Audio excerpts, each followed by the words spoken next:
আসসালামু আলাইকুম, welcome back to my new video. কেমন আছেন সকলে? আশা করি সকলে ভালোই আছেন। তো আজ আমার হাজব্যান্ডের বার্থডে ছিল।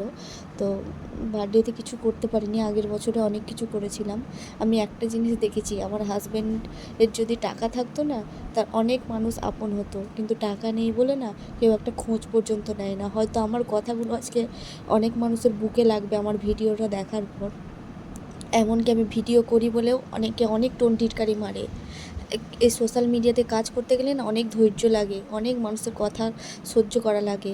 আমি অনেক হজম করেছি অনেক কথা, কিন্তু একটা জিনিস বুঝেছি, যখন তুমি ভালো কিছু করবে না, তোমার আপন মানুষরাই আগে বুকে পাথর দিয়ে দেবে। আর পর তো আছেই, আপন মানুষই আগে খোঁটা দেয় কত টাকা ইনকাম করলাম। আর যখন মানুষ আশা করে থাকে না একটা বার্থডেতে মানুষকে, তখন কেউ তার আশা পূরণ করে না। আর এই কথাগুলো কার গায়ে লাগলো আমার কিচ্ছু যায় আসে না।